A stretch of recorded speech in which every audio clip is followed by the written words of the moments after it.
Assalamualaikum warahmatullahi wabarakatuh. Selamat pagi teman-teman semua. Semoga tetap dalam keadaan sehat walafiat. Jangan panik dengan menyebarnya COVID-19. Kita harus tetap yakin kita akan sehat-sehat saja. Dan jangan lupa tetap semangat untuk selalu belajar. Baik, langsung saja. Kemarin kita sudah pernah membahas tentang sebuah pelajaran dari probabilitas statistik, ialah penarikan sampel atau teknik bagaimana cara kita itu menarik atau membuat sebuah sampel. Nah, hari ini kita akan melanjutkan materi itu tentang penyajian data. Jadi hari ini kita akan membahas bagaimana cara kita itu menyajikan data yang telah kita dapat dari beberapa tahap yang telah kita lakukan. Jadi dalam ilmu probabilitas, dalam ilmu probabilitas statistik ada empat cara bagaimana cara kita itu menyajikan data yang telah kita dapat. Yang pertama ialah dengan cara menggunakan atau menyajikan data dengan cara tabel. Yang kedua, menyajikan diagram batang. Yang ketiga adalah menggunakan diagram lingkaran. Dan yang terakhir ialah menggunakan atau menyajikan dengan cara poligon atau grafik. Nah, ini adalah bentuk-bentuknya. Yang pertama ini adalah bentuk tabel, yang kedua adalah bentuk diagram batang. Kita lihat ini batangnya sudah jelas seperti ini.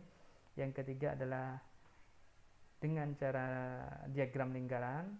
Tentunya ada presentase menurut data yang kita dapat. Nah, yang terakhir dengan cara menyajikan dengan cara poligon atau grafik. Nah, langsung kepada kasus atau contoh soal. Di sini diketahui nilai ujian harian kelas C sebagai berikut. Nah, ini data ini adalah data hasil ujian harian kelas C. Di mana datanya ada angka 7, 6, 6, 8, 4, 5, 6, 9, 6, 8, 9, 7, 6, 6, 5, 8, 7, 4, 5, dan 6. Dari data ini, apa yang diminta? Yang diminta ialah sajikan data tersebut dalam bentuk tabel dan diagram batang.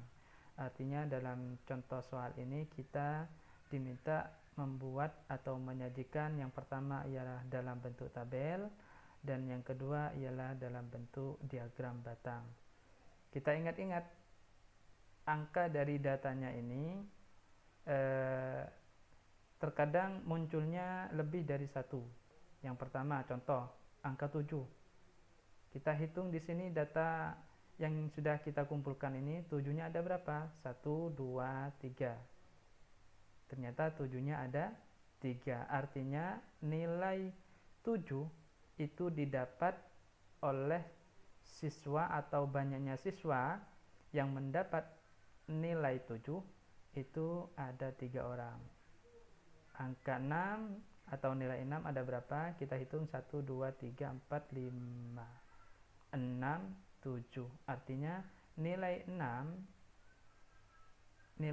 ini 1, 2, 3, 4, 5, 6, 7 didapat oleh 7 siswa. Nah, yang ini adalah jawaban dalam bentuk tabel, yang kedua adalah dalam bentuk diagram batang. Yang pertama kita harus membuat garis-garisnya. Kita sudah tahu bagaimana cara membuat sebuah tabel. Yang kedua kita tentukan dari tabel ini kita beri keterangan.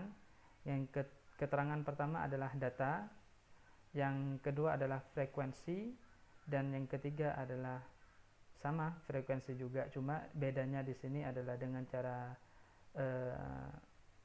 angka-angka seperti ini, dan yang kedua ini dengan cara angka seperti biasanya.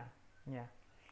Nah, kita tulis atau kita membuat tabel, kemudian data, frekuensi, dan frekuensi atau F. Data 4, kita lihat angka 4 atau nilai 4 ada berapa? 1, 2. Maka di sini kita kasih frekuensinya 2. Di sini kita tulis 2. Atau di ini nggak usah, kita langsung ini nggak apa-apa.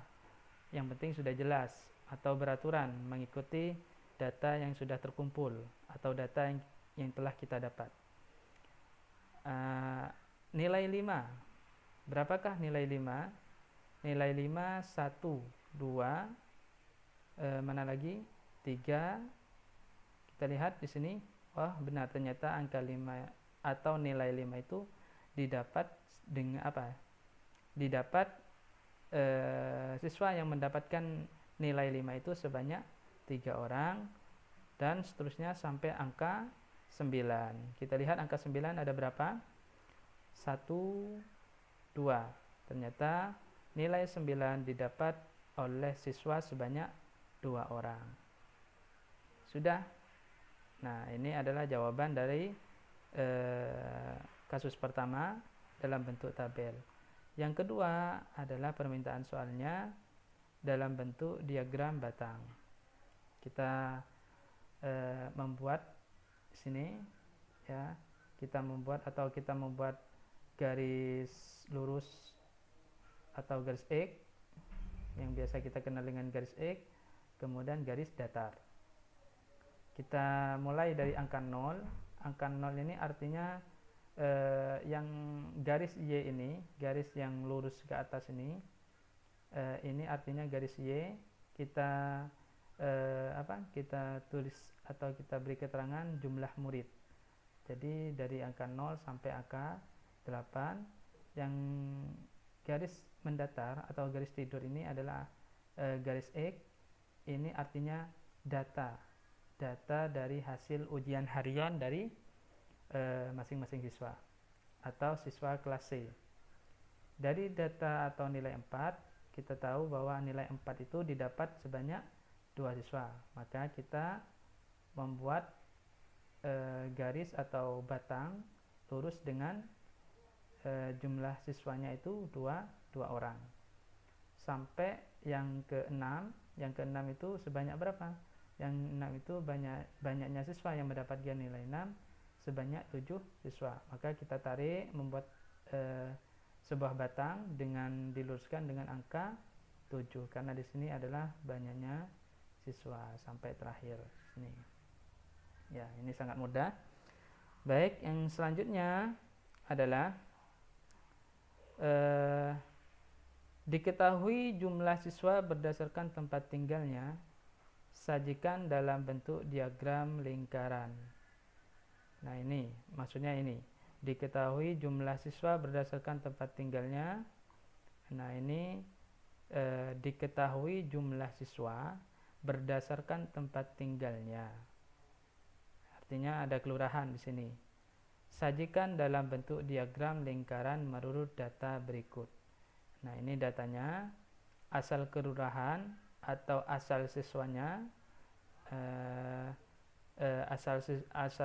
asal siswanya itu ada kelurahan A, B, C, D, E, dan F.